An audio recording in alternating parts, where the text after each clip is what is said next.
نحمده ونصلي على رسوله الكريم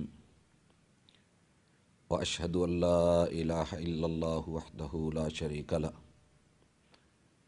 وأشهد أن محمدا عبده ورسوله صلى الله عليه وسلم.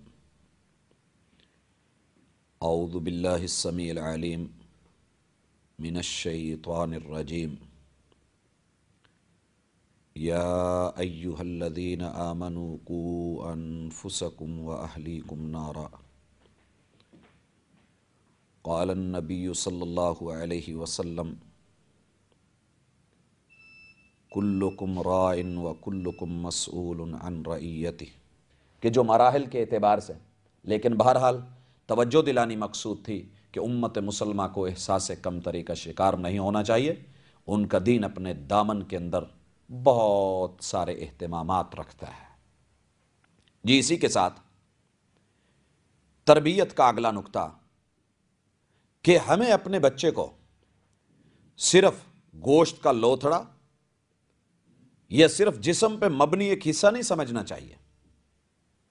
آج ہم اکثر والدین کو دیکھ رہے ہیں کہ وہ اپنے اولاد کی جسمانی خوراک کا بڑا خیال رکھتے ہیں، ڈاکٹروں سے ملتے ہیں، مشورے کرتے ہیں، جی یہ کچھ لیتا نہیں ہے، اس کی خوراک بالکل نہیں ہے، زبردستی ہم اس کے جسم میں ٹھونستے ہیں، ناشتے میں، دوپہر کے کھانے میں، رات کو، اور ہمیں بڑی فکر ہوتی ہے. اور اللہ نہ کرے کہیں اس کے جسم پہ سفید داغ پڑنے لگے تو ہم چھوٹی چھوٹی باتوں کو بھی نوٹ کرتے ہیں کہ اس میں کیلشیم کی کمی ہو گئی ہے، اس کے ناخن سفید ہو رہے ہیں، اس میں ہڈیوں کی کمزوری آ رہی ہے، اس کی بینائی کمزور جا رہی ہے، اس کی قوت سماعت ٹھیک نہیں ہے. ہمیں ان چیزوں کی فکر ہوتی ہے اور اس کے لیے ہمارے گھر بھرے پڑے ہیں، ہمارے سٹور بھرے ہوتے ہیں، ہماری فریجیں جو ہیں وہ لدی پھدی ہوتی ہیں. لیکن ہم نے کبھی یہ بھی سوچا کہ ہمارا بچہ اکیلے جسم کا مجموعہ تو یہ جسم اور روح کا مجموعہ ہے.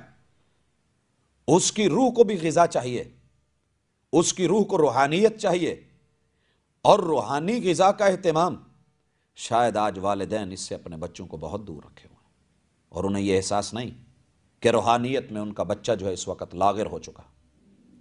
پولیو کی مہم تو ہم نے چلائی کہ کہیں بچے کی ٹانگیں نہ رہ جائیں، لیکن جو روح کے اوپر وائرس گر رہے ہیں اور روح کے اوپر حملے ہو رہے ہیں اور وہاں جو جراثیم انٹر ہو چکے ہیں، ان کے لیے یہ اہتمام کون کرے گا؟ تربیت کا ایک اور نقطہ، ہم اپنے بچوں کو جو خوراک دیتے ہیں، ان کی جو غذا چنتے ہیں، ہماری کوشش ہوتی ہے کہ اس غذا کو نقصان دہ چیزوں سے بچایا جائے.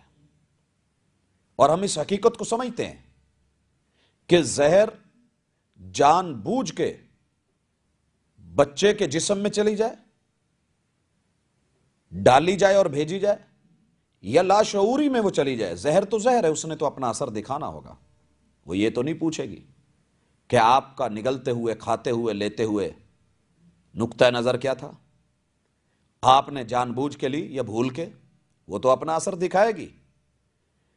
تو جس طریقے سے ہم اپنے بچوں کی جسمانی غذا کو نقصان دینے والی چیزوں سے بچاتے ہیں، روحانی غذا میں بھی اس کا خیال رکھیں.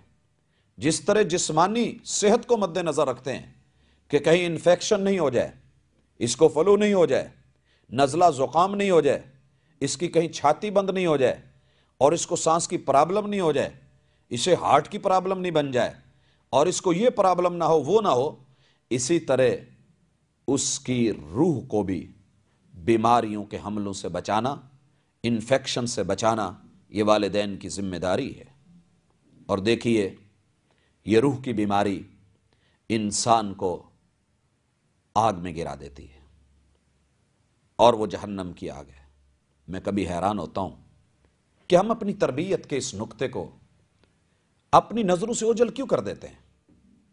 بچہ گھر میں دیا سلائی سے کھیل رہا ہو، وہ چولہے یا آگ کے ساتھ کھیل رہا ہو، وہ کہیں ہیٹر پہ بیٹھ کے اس کے ساتھ کھیل رہا ہو، وہ آگ سے آنکھ مچولی کر رہا ہو، لیٹر کو ہاتھ میں لیے کہیں کاغذ پکڑے بیٹھا ہو، تو والدین کو فکر ہوتی ہے، ماں جھڑک دیتی ہے، جھاڑ دیتی ہے، بھاگتی ہے، اس سے اس چیز کو پکڑتی ہے، دے دے پیار سے تو ٹھیک، نہیں تو چانٹو اور تھپڑوں تک جو ہے وہ نوبت آ جاتی ہے، جھڑکیاں دی جاتی ہیں۔ لیکن ماں باپ اس وقت کہاں ہوتے ہیں جب ان کے بچے عمر کے ہر حصے میں جہنم کی آگ کے شعلوں کے ساتھ کھیل رہے ہوتے ہیں، تب فکر کون کرے گا؟ ناظرین، یاد رہے، اپنی اولاد سے تعلق کو مت ٹوٹنے دیجیے گا۔ یہ ہماری تربیت کی ڈور سے بندھے رہے تو اسی میں عافیت ہے۔ پتنگ ہمیشہ وہی بلندیوں کو چھوتی ہے اور اوپر جا کے جھوم رہی ہوتی ہے، اپنے ناز اور نخرے دکھا رہی ہوتی ہے، کبھی ادھر کبھی ادھر جا رہی ہوتی ہے، کہ جو پیچھے اس کو بلندی دینے والے اور اڑانے والے کی ڈور کے ساتھ منسلک ہوتی ہے۔ اللہ نہ کرے جب یہ ڈور ٹوٹ جائے اور کسی کا پیچھا پڑ جائے تو پھر اس پتنگ کی حالت دیدنی ہوتی ہے جو اپنے مالک سے کٹ چکی ہو اور اس کی ڈور ٹوٹ چکی ہو۔ پھر کبھی اس کا لڑکھڑانا دیکھیے، اور کبھی ہوا کے اندر اس کا پھڑ پھڑانا دیکھیے، اس کے اضطراب اور ارتعاش کی حرکتوں کو نوٹ کیجئے۔ پھر اللہ نہ کرے یا تو وہ کسی کھمبے میں وہاں اٹک گئی، یا تاروں میں کہیں الجھ گئی، یا کسی درخت کے اوپر جا کے پھنس گئی، یا پھر چھاپا بردار ٹیم نے اس کو لوٹ لیا، یا پھر جو ہے نوجوانوں اور بچوں کے ہاتھ میں آ کے اپنے وجود کو کھو بیٹھی۔ ہماری اولاد کی مثال بھی اس پتنگ کی طرح ہے۔ اگر ہماری تربیت کی ڈور کے ساتھ وہ بندھی ہوئی ہے اور لگاتار ہمارا اس سے رابطہ ہے اور ہماری نظر اس کے اوپر ہے تو پھر ہم اس کو بلندیاں دے سکتے ہیں۔ لیکن اگر یہ تانتا قائم نہ رہا، یہ ڈور ٹوٹ گئی، تو پھر معاملہ مشکل ہو جائے گا۔ اور میں یہاں یہ بھی کہنا چاہوں گا کہ ہماری یہ اولاد، اس کی مثال یوں ہے، جس طرح یہ آبگینے ہوتے ہیں، یہ ہماری اولاد انتہائی نرم و نازک آبگینوں کی طرح ہے۔ میں گھر میں خواتین کو دیکھتا ہوں، وہ جہیز میں ملے ہوئے اپنے ہر سامان کی قدر کر رہی ہوتی ہیں اور بڑا سنبھال سنبھال کے، لیکن جو نعمت، جو جہیز اس کو اللہ رب العزت عطا فرما رہے ہیں، اولاد کی شکل میں دے رہے ہیں، اس کی پرواہ نہیں ہے۔ میں خواتین کو دیکھتا ہوں کہ وہ شیشے کے برتنوں کو عام برتنوں سے بڑا سنبھال سنبھال کے رکھیں گے، اور اللہ نہ کرے بچے سے گرے اور ٹوٹ جائے تو اس خاتون خانہ کی حالت دیدنی ہوتی ہے، اور اس کے ٹوٹے ہوئے وہ ذرات، وہ ان کو دیکھ دیکھ کے پریشان ہو رہی ہوتی ہے۔ کیا وجہ ہے کہ ہم شیشے کے برتن کی تو اتنی حفاظت کریں، لیکن ان شیشے کے برتنوں سے کہیں زیادہ نازک ہماری یہ اولاد، ہمارے دل کے ٹکڑے، یہ ٹوٹتے ہیں تو ٹوٹ جائیں، ہمیں پرواہ نہیں ہے۔ ان کی پرواہ کون کرے گا؟ ان کو سنبھال سنبھال کے کون رکھے گا؟ ناظرین، جب انسان کی تربیت کی ڈور ٹوٹ جائے تو اولاد کہاں جا کے گرتی ہے؟ میں مثال دینا چاہوں گا۔ ہمارے بہت ہی پیارے دوست، ہمارے قریبی ساتھی، اور ماشاءاللہ انتہائی فاضل، پڑھے لکھے اور دنیا پہ نظر رکھنے والے قادر الکلام، یہ ایک دن بڑے گھبرائے اور پریشان سے میرے پاس آئے۔ ان کے چہرے کا رنگ اترا ہوا۔ میں نے وجہ پوچھی تو کہنے لگے، آپ کو کیا بتاؤں، ایک عجیب چیز آج میرے ساتھ واقع ہوئی۔ پوچھا کیا ہوا؟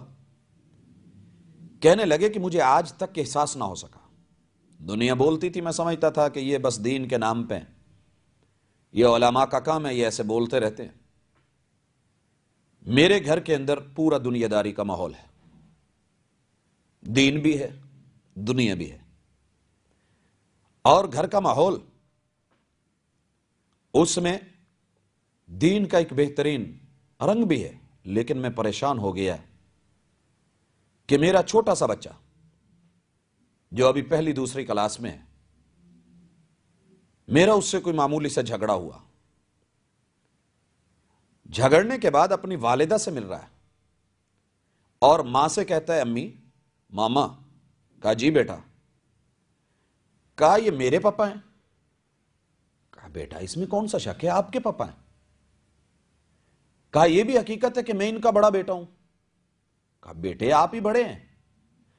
تو کہا ماما بابا کو سمجھائیے، ان کو پتہ نہیں ہے، میں ان کا اگر بڑا بیٹا ہوں اور وہ میرے بابا ہیں تو ان کو سمجھائیے میرے ساتھ جھگڑے نہیں، لڑے نہیں، میرے ساتھ بنا کے رکھیں۔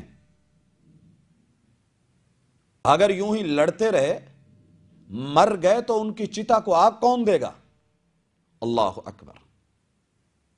یہ دیکھنے میں بظاہر چھوٹی سی بات ہوگی، لیکن جب ہماری ڈور ٹوٹی، دیکھیے ملک ہمارا جو کلمے کی بنیاد پہ بنا، لا الہ الا اللہ پہ اس کی اٹھان اٹھی، محمد الرسول اللہ صلی اللہ علیہ وسلم کہ اس کو انداز جہاں بانی اس کی بنیادوں میں رکھے گئے، اور یہ نقطہ نظر رہا